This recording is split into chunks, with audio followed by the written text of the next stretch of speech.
හරි හයි එවරිවන් අපි කලින් වීඩියෝ එකේදී අපේ ප්‍රොබිලිටි සාම්පලිං එකේ දෙවනි පළවෙනි ටියුටෝරියල් එකේදී අපි කතා කරා ස්ටාටිෆයිඩ් සාම්පලින් එකේ ගානක් එක්ක කොහොමද ඒ වගේ ගානක් આવොත් කොහොමද හදන්නේ සාම්පලයක් හදන්නේ ඒ වගේ දේවල් අපි ඉතින් කතා කරා. දැන් යන හදන්නේ ක්ලස්ටර් සාම්පලිං එක. මේක චුට්ටක් ගොඩක් වැදගත් සාම්පලිං මෙතඩ් එකක්. ඒකට හේතුව මේකට අපිට අපිව කරක අපිට ගොඩක් ප්ලේ කරන්න පුළුවන් මේ වගේ ගානක් අපිට දීලා. ඒක හින්දා අපි ගොඩක් හොඳ අන්ඩර්ස්ටෑන්ඩින් එකක් තියෙන්න ඕන මොකද්ද ක්ලස්ටර් එකක් කියන්නේ. ඊට පස්සේ කොහොමද ඒකේ සාම්පල්ස් අපි කඩලා ගන්න ක්ලස්ටර් එකකින්. අන්න ඒ දේවල් ටික මෙතන තියෙන්න ඕන. මම ක්ලස්ටර් සාම්පලිං එකේ දැන් මේ ගානට යන කලින් මම කියන්නම් ඉස්සෙල්ලාම මොකද්ද මේ ක්ලස්ටර් සාම්පලිං අපි කතා කරපු එක. මොකද අපි කරන්නේ අපි කලින් කරා වගේ මොකද ගන්න පොපියුලේෂන් එක අපි කැලි මේ ගෲප්ස් වලට කඩා ගන්නවා. යම් කැරක්ටරිස්ටික්ස් එහෙම මොනවද දාලා හරි අපි මොකද කරන්නේ අපි අපිට ඕනේ විදිහට අපි ගෲප්ස් ටික කඩා ගන්නවා. මේ හදන ගෲප්ස් වලට තමයි කියන්නේ මොකද්ද අපි කියන ඒවලට ක්ලස්ටර්ස් කියලා. හරි. එතකොට මේ අපි මොකද්ද කරන්නේ අපි ගාව නො විදිහට අපේ පොපියුලේෂන් එක අපි ක්ලස්ටර්ස් වලට කඩා ගත්තට පස්සේ සාමාන්‍යයෙන් අපි ස්ටාටිෆයිඩ් සාම්පලින් එක ඉගෙන කරන්නේ මේ වගේ හදාගත්ත ඒවාට අපි කඩාගත්ත ගෲප්ස් වලට කිව්වේ ස්ටාටා කියලා. හරිද? ඒකට ඒ වගේ ස්ටාටා එකක් අරගෙන අපි කරන්නේ මොකද? හැම ස්ටාටා එකකෙම අපි සාම්පල්ස් ගන්නවා. ඕන කරන අපේ සාම්පල් එක අපි හදා ගන්න. හැබැයි ක්ලස්ටර් සාම්පලින් එකේ තියෙන වෙනස තමයි අපි හැම ක්ලස්ටර් එකකින්ම සාම්පල්ස් ගන්නව වෙනුවට අපි අහඹු වශයෙන් ක්ලස්ටර්ස්ලා කීප දෙනෙක් විතරක් තෝරගෙන අපි යාළුවගෙන් සාම්පල්ස් අරගෙන අපේ සාම්පල් එක අපි හදනවා. දාන්න දැන් මෙතන ක්ලස්ටර්ස් තියෙන 6ක්. ඒ 6 මම අහඹු වශයෙන් තෝරගන්න 3ක්. ඒ 3ෙන් තමයි මම සාම්පල්ස් ගන්න. ඉතිරි 3 මම අමතක කරනවා. මේක තමයි ක්ලස්ටර් සාම්පලින් එකේ වෙන්නේ. හරිද? දැන් අපි යමු ගානට. බලමු ගාන කියනවා a city has 24 neighborhoods each containing about 50 households. Neighborhoods කියලා කියන්නේ අපි යම් කිසි ප්‍රදේශයක් ගැන city has 24 neighborhoods කියලා කියන්නේ ඔය දීලා තියෙන නගරයට ප්‍රදේශ 24ක් තියෙනවා. each containing ඔය හැම neighborhood එකකටම මොකද්ද තියෙන්නේ households 50ක්. කියන්නේ පවුල් 50ක් තියෙනවා. හරිද? ඔන්න neighborhoods 24ක් තියෙනවා. ඒ හැම 24කටම පවුල් 50 ගාන ඉන්නවා කියලා කියන්නේ. ඊට පස්සේ කියනවා a researcher wants to study the average monthly electricity consumption of households.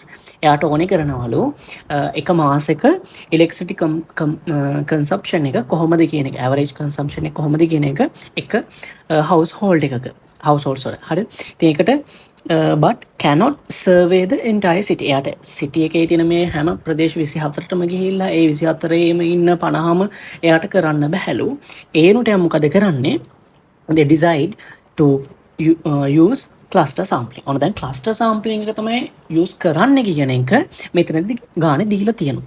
අපිට මෙහෙම සාමාන්‍යයෙන් ගානක් දෙන්න පුළුවන්.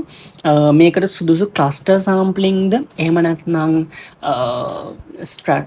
stratified sampling ද ඒ වගේ අපි අහන්න පුළුවන්. quarter sampling ද අහන්න පුළුවන්. ඒ මොන sampling method එකද හරියන්නේ කියන එක. ඒතකොට අපි අඳුන ගන්නට ඕන මෙතනින් මොකද කියන්නේ කියන එක ඉස්සෙල්ලා. හොඳට ප්‍රශ්නය අවබෝධ කරගන්නට ඕන ප්‍රශ්නෙන් අපිට දෙන්නේ මොකද කියන එක.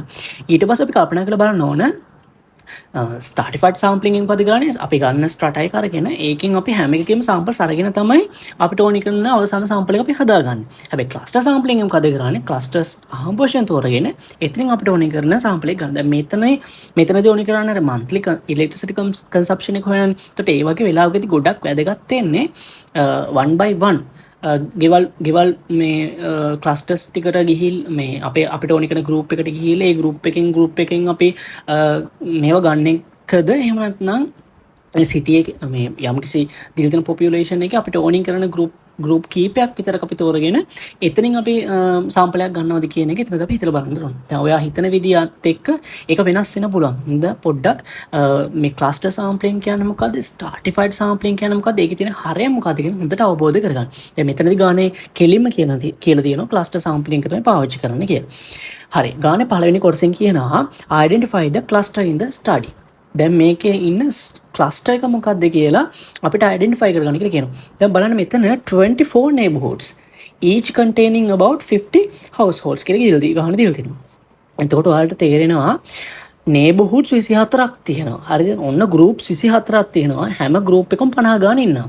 එහෙනම් 50 24 තමයි මුළු හවුස් හෝල්ඩ්ස් ගාන. හරිද? ඒක තමයි අපි පොපියුලේෂන් එක. අපේ පොපියුලේෂන් එක කොහොමද?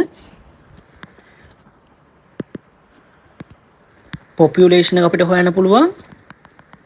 අහලා නැහැ පොපියුලේෂන් ඕන පොපියුලේෂන් අපිට හොයන්න පුළුවන් 50 වැඩිකම 24. මේක තමයි අපේ පොපියුලේෂන් එක. හරිද? එතකොට දැන් මෙතන ගාන කියන්නේ මොකද ක්ලස්ටර් එක? මොකද ක්ලස්ටර් එක? නේබර්හුඩ්ස් නේ. නේබර්හුඩ්ස් 24 තමයි අපේ තියෙන මොකද ක්ලස්ටර් එක වෙන්නේ. දැන් මේකට උත්තරේ එනවා 1200 කියලා. හරිද? දැන් අපිට ගානේ අහන්නේ පළවෙනිම එක තමයි මොකද්ද? මොකද්ද ක්ලස්ටර් එක? ක්ලස්ටර් එක මොකද්ද? Cluster is the neighborhoods.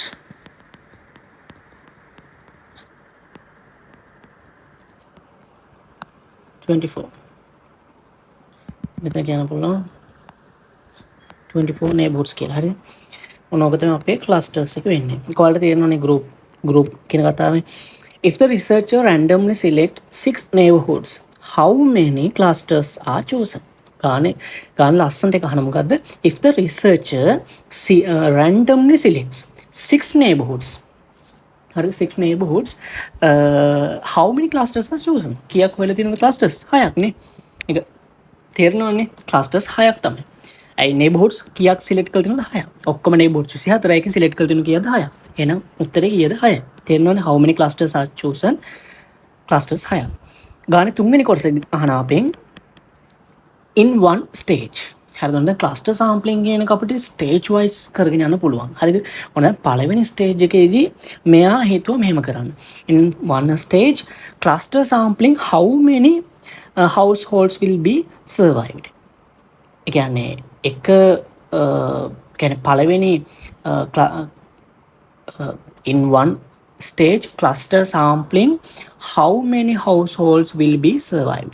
දැන් ගානේ කියනවානේ households මේ කියන්නේ neighborhoods කීයක් මේ ගන්නවා කියලා choose කරනවද කියලා 6ක් නේ. එහෙනම් අපේ ගාව තියෙන clusters කීයක්ද? 6ක්. එහෙනම් දැන් අපේ ඒ එකකට 50 ගාන ඉන්නවා නම් ගානේ දැන් අහන්නේ how many households කොච්චර household මුළු household ගාන 1200යි.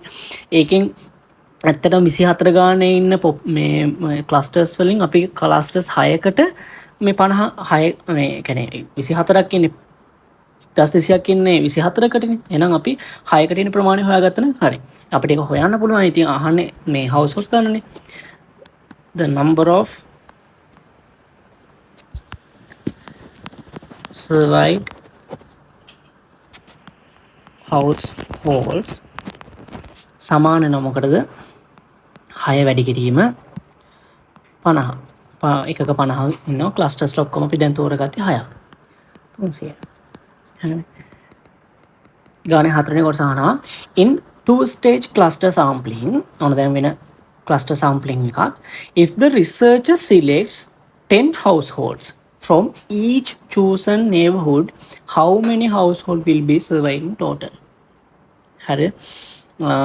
දැන් මෙහෙමලු වෙන්නේ in two stage. ඔන්න දැන් අපි ගාව දැන් අපි තෝරගෙන තියෙනවා household 6ක්. ඒක සොර මේ මොනවාද neighborhoods 6ක්. හරිද? clusters 6ක් අපි select කරගත්තා. හරිද? පළවෙනි stage එකෙන් අපි දැන් මොකද කරන්න හදන්නේ? අපි දැන් clusters වල ඉන්න කට්ටිය ඔක්කොම කලින් ගත්තා. ඒ කියන්නේ එකක 50 ගානේ හිටියා. ඒතර 50ම ගත්තා නම් වෙන මොකුත් කරන්න 50ම ගත්තා නම් අපිට එනවා 300ක්. දැන් ගානේ කියනවා නෑ මම දැන් මොකද දෙන්නේ two stage cluster sampling. If the researcher selects 10 households from each chosen neighborhood, හැම neighborhood එකකම හැම cluster එකකම දැන් කීය ගානක් තෝරන්නේ 10 ගාන තෝරනවා නම් එතකොට how many households will be survived? එකත් ඉතින් ලේසි ඔයාලට යන බලන්න the number of survived households සමාන වෙනවා කීයද? 6යි එකක 10යි. එතකොට එන්නේ කීයද? 60යි. හරි. මේක තමයි මේ ගාන.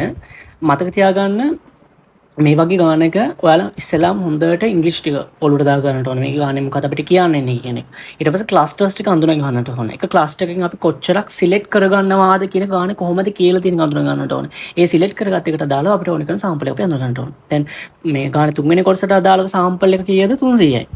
හැබැයි يعني එහෙම 50ම ගත්තොත් කියන එක. හැබැයි හතරවෙනි කොටසෙන් අපි සාම්පල් එක කොච්චරද 60ක්.